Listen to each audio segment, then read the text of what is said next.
U.S. China trade talks resuming today with Treasury Secretary Scott Bessent, Commerce Secretary Howard Lutnick, and U.S. Trade Representative James Greer meeting with their Chinese counterparts in London. Joining us right now to talk about what it means is Longview Global Managing Director Dewardric McNeal. He's a former Obama administration Defense Department appointee and a CNBC contributor. And Dewardric, how should we be reading this resumption of talks that came after the phone call between President Xi and President Trump last week? Good morning, Becky. Look, I think it's important to note that the reconvening of what they're calling the Geneva mechanism, or the China-U.S. Trade and Economic Consultation mechanism, is a constructive step. I think it will not solve, Becky, any of the long-term challenges. It won't change the strategic goals of both of these countries to reduce interdependence on one another. But what it will do, Becky, is allow, we hope, for the less likelihood of a rapid rupture in the relationship.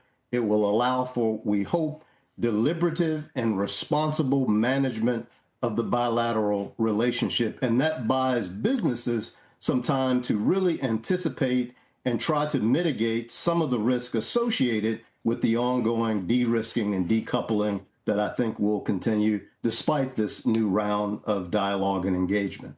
I mean, we just heard from Kevin Hassett at the White House that it sounds like the two key sticking points, rare earth minerals will be released from China, and that the U.S. will release some of the export controls on semiconductors to this point. Is that how you see it playing out? I think if we get to that point, Becky, we should all be cheering. That's a great outcome. I think we have to be careful here to understand what we mean by release. The Chinese have already said, at least MOFCOM has made a point to stress, they have approved some applications for critical minerals, rare earth magnets. That's on the commercial side, but we still have an issue with the defense side. I don't expect for that at all to change. So I don't think export controls are going away. I think both sides will agree to probably do something with respect to approving licenses under certain circumstances, but we really need to look at the details here and see exactly what that means.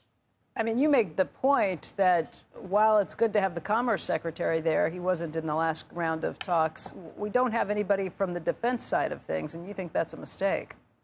Well, if you think about what the arguments are here, Becky, most of these export controls have gone into place over national security concerns. So if that's the case, and you're going to have a discussion about trying to loosen some of these export controls, to me, you would want someone sitting at the table at equal rank or level to Secretary Bessent and Secretary Lutnick. I don't doubt that there's someone on our delegation. I just think, for me at least, I would have liked to have seen someone at a higher level in the national security apparatus at the table.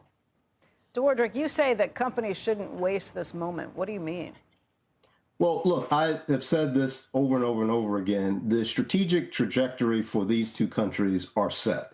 They do not want to continue to be overly dependent on one another in some of these strategic sectors. We do have a small window here, but I think this window should be used by businesses to continue to adjust where they can their supply chain, their dependency on China, or vice versa. This is a small window. This is not a return to the early 2000s, high-level engagement. This is a cat and mouse game that's happening between these two countries. And if businesses don't look at it that way, they will find themselves short again if something all of a sudden becomes hot between these two countries.